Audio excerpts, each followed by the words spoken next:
De esto vamos a estar conversando con Juan Nicolás Garzón, que es profesor de Política Económica en la Universidad de La Sabana. ¿Cómo le va, Juan Nicolás? Lo saluda Darío Misraji. Hola Darío, buenos días, muchas gracias por la invitación. Juan, ¿cómo analiza este anuncio que hizo Gustavo Petro? ¿Qué es lo que está buscando el presidente con esta decisión? Bueno, seguramente lo que está buscando el presidente Petro es un poco sentar una política con respecto al tema de los servicios públicos, especialmente en una coyuntura en la que pues precisamente el precio de esos servicios ha venido aumentando en Colombia, particularmente en el caso de la energía eléctrica, fruto un poco de la coyuntura internacional que es bien conocida en materia energética, y que ha impactado naturalmente los indicadores de inflación durante los últimos meses en el país. También, pues en el caso del agua potable, pues el presidente Petro ha anunciado, como usted también ya lo mencionó hace un momento, pues el asumir las funciones de control de esos dos servicios y no delegarlos en dos instituciones que son las comisiones reguladoras que existen en el caso colombiano y que se encargan precisamente, como su nombre lo indica, de regular y en algunos casos de establecer en buena medida o tener un impacto sobre los precios de esos servicios públicos. Las consecuencias de eso pues están por verse porque también, como usted mencionaba hace un momento, el anuncio del presidente Petro tomó por sorpresa a muchísimas personas, a la opinión pública en general y a los especialistas en este tema, que en realidad no se esperaban un anuncio de esta naturaleza. Juan, háganos brevemente un panorama de los servicios públicos hoy, digo, agua, energía, gas. ¿Esto está en manos de empresas privadas? ¿Qué está en manos del Estado? Para los que un poco no viven en Colombia y por supuesto no saben de cerca cómo es. Perfecto. Desde los años, especialmente desde los años 90, hubo un proceso grande de, llamémoslo, privatización en la prestación de los servicios públicos en el país. Buena parte de los servicios públicos, digamos, en al menos algún componente de la prestación del servicio, son ofrecidos por instituciones privadas. Esto no quiere decir que el Estado no participe en alguna parte de, digamos, del componente de la prestación del servicio, ya sea, por ejemplo, en el caso de la generación eléctrica.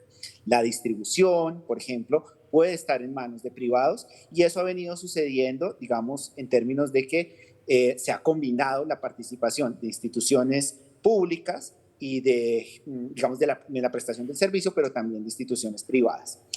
Desde los años 90, como le venía diciendo, pues lo que sucedió fue que evolucionó, tuvimos una nueva constitución en el año 91 y empezó precisamente a evolucionar el marco normativo y de instituciones que regulaban estos temas. Y eso permitió la generación de unas comisiones reguladoras a partir del reconocimiento y de la necesidad de tener en cuenta la prestación de estos servicios públicos como un derecho fundamental y como un mercado que funciona bajo reglas específicas. Lo que sucedió recientemente, o el anuncio del presidente, pues como ya mencioné, se enmarca dentro de la preocupación que hay por el aumento, digamos, sostenido y fuerte y con el impacto de inflación correspondiente que ha habido especialmente con el tema de la energía eléctrica. Ahora, hasta el momento de la crisis energética mundial que se desató a raíz de la invasión de Rusia a Ucrania. Olvidémonos de ese contexto y miremos el mundo hasta, digamos, 2021. Digamos, las reglas con las cuales se establecía, por ejemplo, el precio de los servicios, ¿eran en líneas generales reglas de mercado o eran reglas en donde el Estado, de alguna manera, marcaba muy claramente los límites? Perfecto. En líneas generales, el resultado antes y después y aún hoy de la generación, digamos, del establecimiento de los precios de los servicios públicos es el resultado del mercado. Aquí hay unos oferentes digamos, de energía eléctrica, de generación de energía eléctrica, y en ese sentido, pues el mercado ha venido dictando precisamente los precios. Sin embargo, como ya mencioné, pues existen unas reglas muy específicas porque se reconoce que existen unos derechos, que hay ese reconocimiento de esos derechos y que en consecuencia es necesario que estos mercados, por las particularidades que tienen, tengan unas regulaciones específicas. De ahí se deriva la existencia de estas comisiones reguladoras que, entre otras cosas, están de alguna manera vinculadas directamente al gobierno. Y dicho sea de paso, el presidente Petro, el anuncio que hace, pues efectivamente se enmarca dentro de la ley, a pesar de que haya generado pues toda esta controversia y el temor natural que existe a que efectivamente el gobierno empiece a fijar unos precios, y eso, digamos, como que las consecuencias negativas que puede tener en términos de fijación de precios, de escasez, y que de alguna manera pues generan pues precisamente todas estas un poco estas preocupaciones por parte de muchos actores de esos mercados, pero también de los usuarios. Hmm. Está bueno meterse, a ver, metámonos en ese debate, que es un debate viejo, pero viejo pero que no pierde vigencia, ¿no? Respecto público o privado, mercado o Estado. En concreto, uno dice, bueno, pero si el Estado fija precios en un contexto donde están subiendo los precios, eso es bueno para el usuario. Un poco lo que dice Petro, yo quiero defender al usuario porque precios que por ahí harían que mucha gente no pueda acceder a la luz, le permitirían esos controles estatales que más gente pueda acceder a los servicios. Ahora, del otro lado está el argumento de, bueno, pero eso no desalienta la inversión y no puede hacer que haya menos luz a futuro. ¿Cómo se resuelve ese debate? Es un debate difícil de resolver precisamente, Darío, como usted bien lo menciona, en la medida en que pues supone toda una discusión alrededor de cuáles son los límites de acción y de regulación que puede tener el Estado, incluso en materia de servicios públicos. Lo que yo le puedo decir es que en el caso colombiano nosotros avanzamos de una manera muy decidida y relativamente exitosa, tanto en las coberturas como en la calidad, como en la prestación de los servicios e incluso en el tema de precios. Y también, como usted me lo mencionaba hace un momento, pues ha habido una, digamos, convivencia, por llamarlo de alguna manera, relativamente funcional entre el ámbito de lo público y el ámbito de lo privado. Es más, aquí existe en el caso colombiano una empresa de naturaleza pública bastante grande, que es Empresas Públicas de Medellín, que efectivamente hace buena parte, digamos que ofrece buena parte, una amplia gama de servicios públicos y que tiene una naturaleza completamente pública.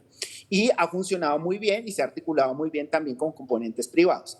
Entonces, la discusión aquí es, más allá quizás de lo público o de lo privado y que resulta más conveniente, es cómo se va desarrollando una arquitectura constitucional, institucional, cómo se va desarrollando unas reglas de juego que generen garantías para todos los actores de ese, llamémoslo, ecosistema.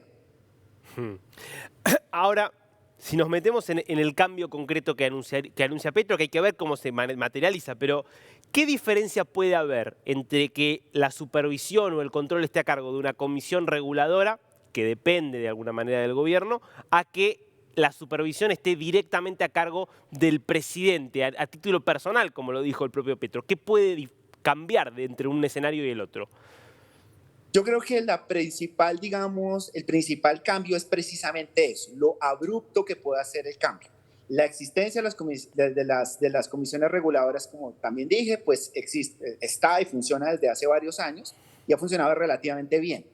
La preocupación está en cómo el no delegar las funciones por parte del presidente a estas comisiones reguladoras y asumir el control directamente puede suponer cambios demasiado abruptos que efectivamente puede que se necesiten. Es decir, nadie niega que las comisiones tal y como se crearon y como se han concebido, eventualmente, digamos, requieran transformaciones, requieran ajustes, pero esos ajustes pueden darse también en función de cómo ha evolucionado el mercado, cómo pueden generarse nuevas reglas de juego, pero no se espera necesariamente que los cambios, y eso, digamos, esas son las implicaciones que pueden generar cambios excesivamente abruptos, implicaciones que pueden ser relativamente negativas, porque al final cambios abruptos de fijación de precios no podrían eventualmente tener en cuenta el hecho de que, por ejemplo, en el mercado eléctrico, una cosa es los precios en el presente, pero también tener en cuenta que buena parte de la fijación de los precios está relacionada directamente con el futuro, con las expectativas sobre lo que pueda pasar en el país, por ejemplo, en generación. Claro. ¿Hay en otras áreas de la administración de Petro tensiones similares? ¿Usted está viendo, digamos, que está presente también en otros rubros de la economía, esta tensión entre la decisión del presidente quizás de tener más injerencias sobre cosas que por ahí presidentes anteriores no se metían? Sí, definitivamente el presidente Petro pues ha venido marcando una agenda, llamémosla de cambio, incluso como el mismo lema un poco del gobierno ha sido, el de un gobierno de cambio, y en ese sentido pues sí ha generado pues digamos varios anuncios acerca digamos de transformaciones que se consideran estructurales en el país y no son pocos. En temas precisamente, quizás uno de los más conocidos y más fuertes es el tema energético, donde el presidente pues ha anunciado una estrategia muy fuerte para hacer una gran transformación digamos, en, en el campo de los hidrocarburos, el fin de las exploraciones, el fin de las concesiones a nuevos yacimientos de petróleo, asunto que ha sido largamente debatido en el interior del país y incluso afuera, se ha llevado afuera, digamos, en esas discusiones en diferentes escenarios, el tema de la salud, el tema de las pensiones.